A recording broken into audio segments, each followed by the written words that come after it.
Some breaking news, RFK Jr.'s HHS nomination just passed the Senate Finance Committee's vote.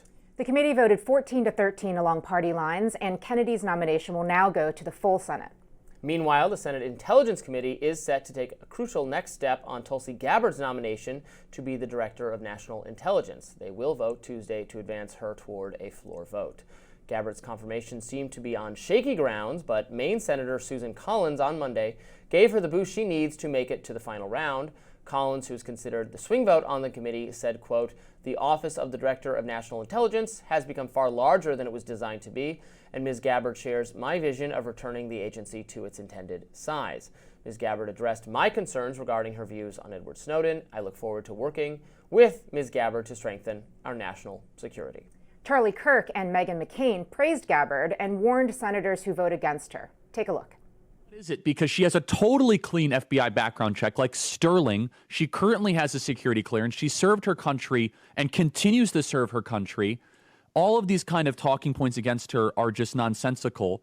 You can't give me a real reason you don't like, Tulsi, other than, you've listened to some propaganda on the internet. And I'm heartbroken by it, but I do think we're going to get her over the line. And if for some reason we don't, I promise you, there will be hell to pay. And I hope that you will join me in getting retribution for it. I will join you in launching primaries against these people. On the other hand, Democratic Senator from Connecticut, Chris Murphy, posted a montage of Russian television ex-posts supporting Gabbard. He captioned the quote, "Russian government leading the effort to get Tulsi Gabbard confirmed. We've got your back, Tulsi," says Russian TV. Trump's nominee for top State Department job is a Uyghur genocide apologist who also thinks America should deliver Taiwan to China. China and Russia love Trump term too.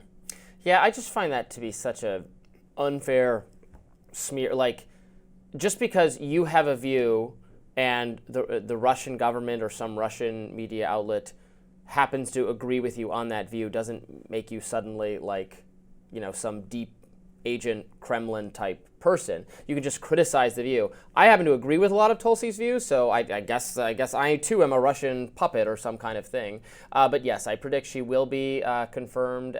So will RFK Jr. All the nominations are going through. That's just there.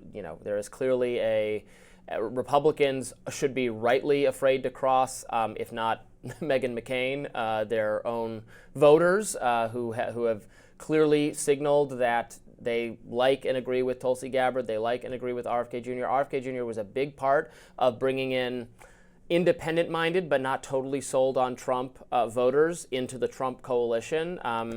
This is rewarding those people with the spot in the cabinet that RFK Jr. wanted, and so it would be very surprising to me if enough Republicans decided to, again, buck not just Trump, but what the people who vote in primaries want from them.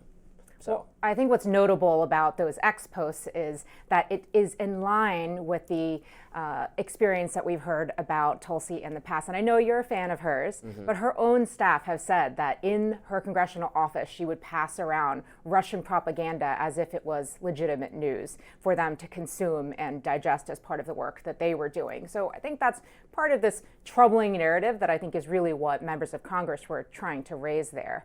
Apart from that, some of the critique that they have, I don't think is propaganda. She did meet with Assad, who committed genocide against his own people. She did co-sponsor a piece of legislation that wanted to pardon Edward Snowden. So just to be clear, I don't think that those are actually pieces of propaganda. They're just reflecting her record. Well, I absolutely support pardoning Edward Snowden. And in fact, I think I'm the opposite of Susan Collins here. I am not...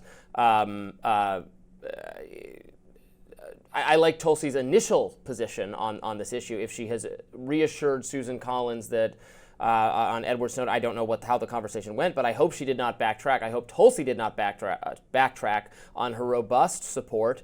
This is an opinion that is not just a right-leaning opinion. There are many people on the left as well who think that the revelations that Edward Snowden brought to us about our own government doing mass spying and mass surveillance on us and lying about it were significant enough to overcome the national security, people not wanting you to know about that. Of course the government doesn't want you to know that you're being spied on, and so I agree with Tulsi on that, and I hope she did not backtrack on her support for bringing national intelligence advisors under Democratic control. This is the fear that many Americans, and it's not a right issue. There's a lot of people on the left who feel that way. There's a lot of people in the Senate who feel that way. Everyone except, myopic, maybe I would say Democratic partisans or Republican neoconservative type people who think the government has gotten too powerful and too able to spy on American citizens, and that we ought to know about it, and that it is heroic to speak up when your government lies about spying on people. And thus, I would call Edward Snowden a hero, and I hope he does get a pardon.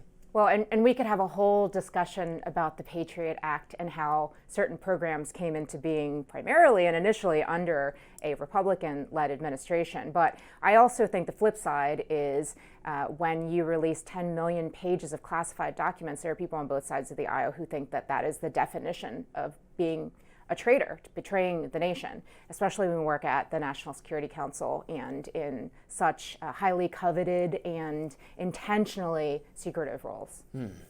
Well, we shall see. Obviously, Tulsi Gabbard discussed changing her mind or her policies with regard to Section 702 of FISA. Again, I like her initial stance, which is that the whole FISA system needs to be overhauled or gotten rid of. It's way too easy, in my view, for judges to just sign off on surveillance of Americans. But we will see what comes of that. I do agree with Susan Collins that DNI does way too much and needs to be ramped down significantly. I think that would be a good thing, but we will see if... I think it's funny that it seems like RFK Jr. and Tulsi Gabbard, both Democrats, both people who used to be Democrats, are going to get zero Democratic support whatsoever, and they're going to get virtually unanimous Republican support. Maybe they're I think you can lose like 3 votes and still get confirmed at this point. That's right. So we'll see.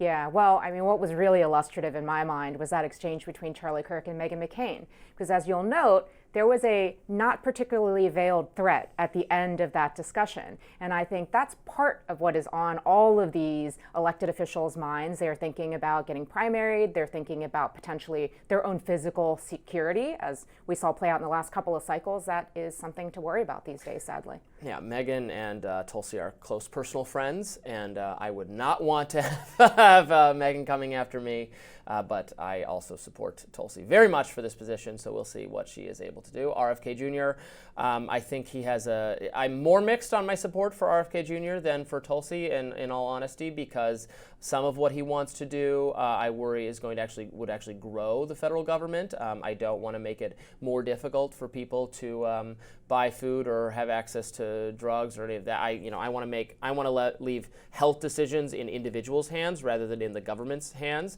I agree with RFK Jr., for instance, that the COVID vaccines should not be mandatory, and that's restoring health freedom to individuals and to families. But on some of his other things, he wants more regulation, or maybe to make the approval process for food and drugs more cumbersome. That I don't agree with as much, but we will see, I suppose, what kind of approach he takes. Well, look, what I find most troubling about RFK Jr. actually isn't any of those things. It's that he doesn't know how HHS works. And if you've ever been involved in preparing any person for hearings in front of Congress, that's not a small undertaking. There's studying that happens. There is what we call a, quote, murder board, where you're questioning and getting your person to respond to you in the appropriate ways. And after all of whatever preparation he went through, he still didn't understand the basics of how HHS and CMS and Medicare and Medicaid work. That's problematic for somebody who wants to lead that. Well, they're gonna, this Trump administration 2.0 is saying goodbye to business as usual. These massive, bloated federal bureaucratic agencies, I think, are not going to be allowed to operate as they have, just independent of the will of Trump and his voters. And we're going to be discussing in a minute efforts that Elon Musk is undertaking to grapple with these agencies and hopefully, in my view, probably not so hopefully in yours, shrink them or make them more efficient. But we're actually going to discuss that coming up. Young adults working at Doge. We'll explain. Stay with us.